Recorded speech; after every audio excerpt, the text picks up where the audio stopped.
Assalamualaikum warahmatullahi wabarakatuh. Kembali lagi dengan channel Cikgu 2 FJR, yang mana pada kesempatan kali ini akan memberikan video pembelajaran tentang materi pengukuran dan ketidakpastian.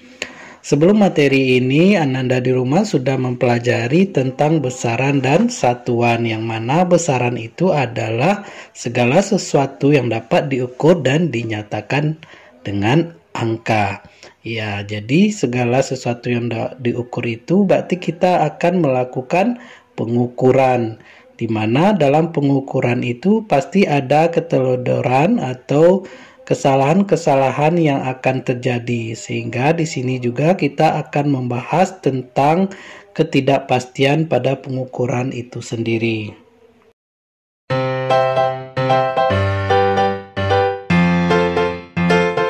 Untuk pengukuran dan ketidakpastian, yang mana pengukuran itu adalah membandingkan sesuatu yang diukur dengan alat yang digunakan sebagai acuan atau patokan, atau dalam kurung standar.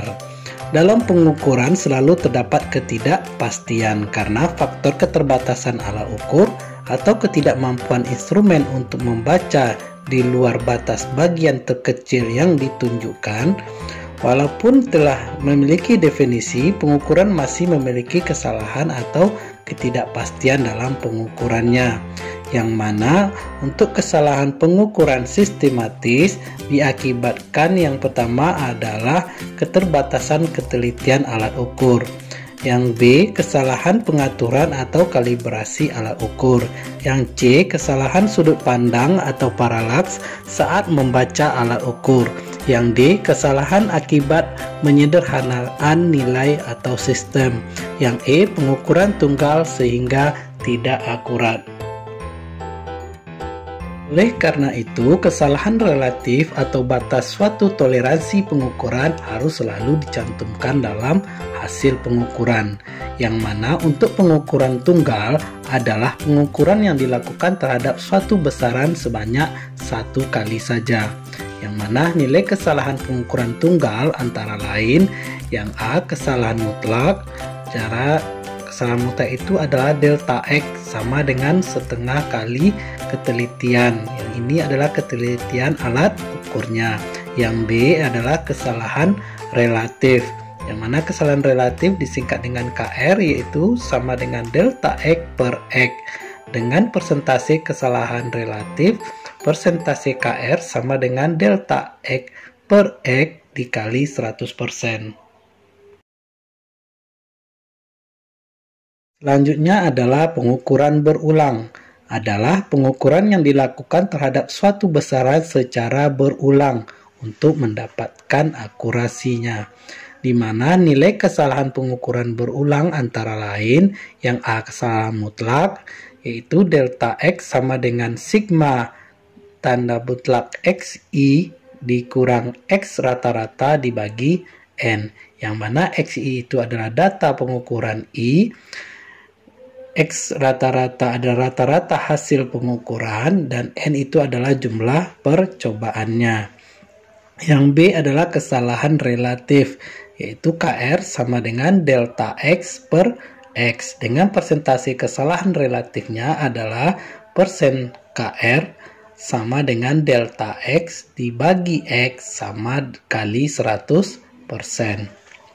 Ini adalah penulisan akhir hasil pengukuran. Ini adalah yang paling utama, yaitu L sama dengan X plus minus delta X, atau L sama dengan X plus minus KR. Itu adalah cara penulisan akhir dari hasil pengukuran. Persentase ketidakpastian atau rasio ketidakpastian dengan nilai yang diukur dikali dengan 100%. Contohnya, hasil pengukurannya adalah 11 cm dan ketidakpastian sekitar adalah 0,05 cm. Maka persentase ketidakpastiannya adalah 0,05 dibagi 11 dikali 100%. maka hasilnya adalah 0,45%. Sekarang kita masuk ke pengukuran besaran panjang, yang mana untuk pengukuran besaran panjang yang pertama adalah atau A, penggaris atau mistar. Yang mana penggaris adalah alat ukur panjang dengan ketelitian 1 mm atau 0,1 cm.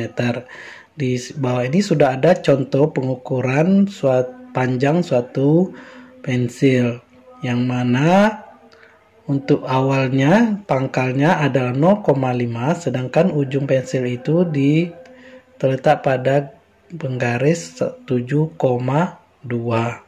Maka hasil pengukurannya adalah untuk hasil pengukuran panjangnya X sama dengan X2 dikurang X1, maka X2 nya adalah 7,2, sedangkan X1 nya 0,5. Jadi dapat hasilnya 6,7 cm. Kemudian untuk penulisannya yaitu L sama dengan X plus minus delta X, maka L sama dengan hasil X nya tadi 6,7 plus minus delta X itu adalah setengah dari ketelitiannya yaitu 0,1 cm.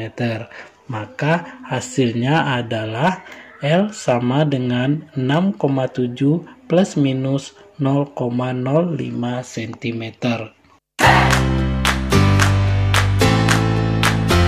Yang B adalah jangka sorong. Jangka sorong adalah alat ukur panjang dengan ketelitian 0,1 mm atau 0,01 cm. Seperti ini hasil pengukurannya, ada skala utama yang di atas dan skala minusnya di bagian bawah. Kemudian yang ketiga, mikrometer skrup. Mikrometer skrup adalah alat ukur panjang juga dengan ketelitian 0,01 mm atau 0,001 cm. Seperti ini hasil pengukurannya, ada skala utama dan skala nonius. Jadi untuk yang dua ini sudah ada video pembelajarannya, dijelaskan secara lengkap, jadi bisa lihat ke video yang lain yang khusus untuk jangka sorong dan mikrometer skrup. Berikutnya pengukuran massa. Dalam pengukuran massa dapat digunakan yang pertama neraca lengan atau Waus. Seperti ini gambarnya. Ada lengannya di sini, gambarnya ada 3 lengan. Jadi ada 2 lengan, ada 3 lengan untuk neraca OAS ini. Nah, neraca lengan adalah alat ukur massa dengan ketelitian 0,01 gram. Mana neraca lengan terdiri dari tempat beban, skala beban, beban geser, sistem pengaturan khusus, dan petunjuk. Cara pengukuran massa menggunakan neraca lengan yang pertama adalah aturan beban geser pada posisi 0 dan sistem pengatur khusus sehingga neraca lengan berada dalam keadaan seimbang. Yang kedua, letakkan benda yang akan diukur pada tempat beban. Yang ketiga, atur beban geser yang ada sehingga neraca seimbang. Yang keempat, jumlahkanlah seluruh bacaan skala masing-masing dengan skala yang merupakan massa benda yang diukur. Yang kedua atau yang B adalah neraca pegas. Neraca pegas terdiri dari pegas dan selongsong besi yang ujungnya terdapat pengait. Neraca pegas adalah alat ukur massa dengan ketelitian 0,5 gram. Cara pengukuran massa dengan neraca pegas adalah dengan menggantungkan benda yang akan diukur pada pengait neraca. Bacaan skala yang ditunjuk oleh penunjuk neraca sama dengan massa benda yang akan diukur. Pengukuran waktu. Dalam pengukuran waktu biasanya yang digunakan adalah stopwatch. Ini gambar stopwatchnya seperti ini, lebih kurang ada bermacam-macam bentuk. Yang mana stopwatch analog adalah alat ukur waktu yang memiliki ketelitian 1 sekon. Adapun stopwatch digital dapat memiliki ketelitian yang lebih presisi. Stopwatch analog terdiri dari tombol dan jarum penunjuk. Yang pertama, tombol stopwatch terdiri dari tombol mulai, berhenti, dan reset. Tombol reset berfungsi untuk mengembalikan jarum penunjuk ke posisi 0. Yang kedua, jarum jam terdiri dari jarum besar dan jarum kecil. Jarum besar adalah jarum yang menunjukkan menit, sedangkan jarum kecil adalah jarum yang menunjukkan detik.